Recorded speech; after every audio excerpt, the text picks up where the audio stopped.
today I'm going to do a review on different nail polish brands. So I'm going to start out with Sally Hansen Hard as Nails. This is in Fuchsia Power. It's a cream pink, basic bubblegum pink. These are about $3. I got mine at Walmart, but I think you can get them at most any drugstore. The brush on these is pretty basic. It's just a normal sized paddle. It's not flimsy. It's pretty good. These come in a lot of different colors. The opacity on them is fairly good. And because they're about $2.50, $3, I'd give these actually a 7 out of 10. Moving on to Milani. Milani disappointed me. Milani, this one is in Red to Tango, which is a cream red, by the way. Milani is expensive. I got these at Kmart, and I've not been able to find them anywhere else. And they're about $5 to $6. The brush on these is pretty flimsy. Pretty much the same size as most of these, but flimsy. And it also, the polishes are really sheer. I couldn't get good color payoff out of them at all, no matter what I did. And there's also a small amount of polish in here, especially for the price. So I'd give it like a 4 out of 10, if that. It's a little high. I'd give it more like a 3 out of 10. Moving on to Revlon. This color is in Not So Blueberry, and this is part of their scented collection. One of my big pluses about Revlon is that they've recently been coming out with tons of new different collections, and I think that having that amount of variety is really nice. Also, these only cost about $4, and you can find them at almost any drugstore. I got these at Walmart. The brush on these, pretty basic, covers the nail nicely.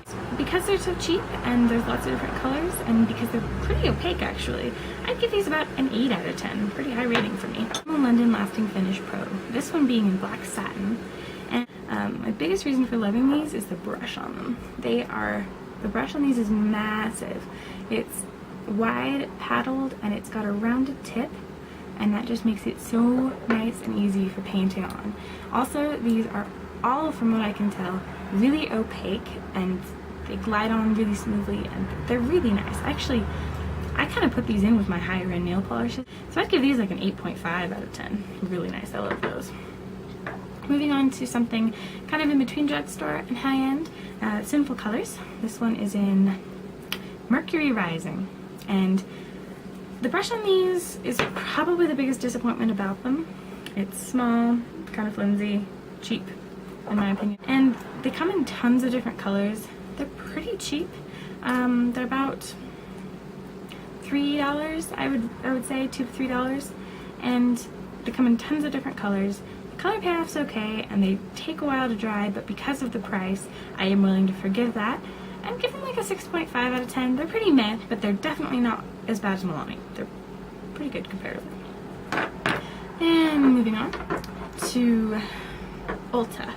Now, Ulta lacquer is specific to the store Ulta, and these are really cheap. You can buy these for 2 of these for $4, so it's $2 a polish. Now that makes sense because it's a really small bottle, but I think since they actually have a pretty decent color payoff, and I really like the brush on them actually, you wouldn't expect that for such a small bottle. They're well worth the money, and I would give these like a 7 out of 10. Simply just because the bottle is small. That's why they don't have a higher rating, but they're pretty good overall. And moving on to Essie. Now, I can never decide whether I love or hate Essie. The brush on these is pretty normal. I feel like it's pretty short and tiny though, and also this thing in its entirety is short and tiny. Probably why I don't like it, because I don't have short and tiny nails, and it's annoying as hell to paint with this. The opacity on these is okay. It's not fantastic, but it's not bad either. They're not fast drying. They're not horrible. I don't hate Essie, but I also feel like they're way too expensive, which is my biggest issue with them. It's half an ounce for like $8. It's insane. And $8.50 even. I got this at Walmart. And I don't know. I can't decide, but I think just simply because of the price, I'd give this like a 4 out of 10, if not a 3 out of 10, because they're just so grossly inflated on the price, especially for just the fact that you don't get that much. Moving on to arguably the exact opposite of the spectrum from Essie, China Glaze. Now, if any of you know me in real life, you know I have a personal obsession with China Glaze. I own most China Glaze. They're my absolute favorite. And these run about $6. retail, but you can also buy them online for, I get mine for about $2 to $3, so they can be really cheap. And the brush on these is pretty normal, but my reasoning for loving them so much is the vast amount of colors they come in, and the fact that they wear forever. These take forever to chip off. I'm wearing 2 different China Glaze colors today, and they last ages. It actually says that they have nail hardeners in them as well. And like I said, they come in tons of different colors. They're always coming out with really cool new collections, and because of the price, because they're even at full retail price, they're only about $6.50. These are an amazing deal. Besides that, you can get them online for $2 and some odd cents. They're great. I would give China Glaze like an 8.5, if not a 9 out of 10. I love China Glaze. And next is O.P.I, and this is Ski Teal We Drop. Oh, that last color is Millenium, by the way. Ski Teal We Drop, which is this basic cream. My favorite thing about O.P.I, one of my favorite things, I guess, is the brush. It's another one of those wide brushes, which obviously I favor, and it just makes it applying it faster and easier. These go on really smooth, they dry fairly fast, they're very opaque. I've never had an O.P.I that wasn't opaque. And I guess the reason that these aren't better than China Glaze, because actually the actual polish of these is better, but the price of these isn't. They're $8 to $12. If you get just one of the basic ones in their main collection, they're about $8, and if you go into a newly released limited edition collection, they're about $12. And so, despite the fact that they're better quality of a polish, they're quite a bit more expensive, like double the price of a China Glaze. So, I'd give them, I don't know, I'd give these like a 7.5 or if not an 8. I'd give them an 8. They're really good. They're just, I think they jack up the prices quite a bit. They also last forever. They wear really well. Moving on to Zoya.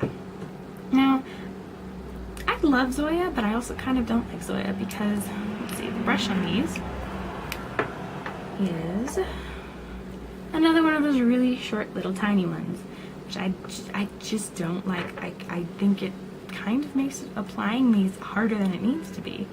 But the color selection in Zoya is really cool. Another thing about them, which is a little silly, is that they're all named after women, which I kind of like. This one's called Ivanka, which is the prettiest green ever. It's a really metallic green. But, you know, overall, they're about $7, and I think mostly you can only buy them online and or in a salon. I've seen like one collection of these at Ulta, and it was a limited edition Intimates collection. So you can't buy any of the main collection colors. So because of their lack of availability and that stumpy little brush and the price, I would give these about a 7.5, 6, or 7.57. They also are a bit slow drying too. And now for the last one, Orly. Now, this one is called Galaxy Girl. I don't know if you guys can tell, but this has the most, I don't think you can, but the most awesome duochrome to it. It goes from brown to blue to all kinds of different colors. And the brush on these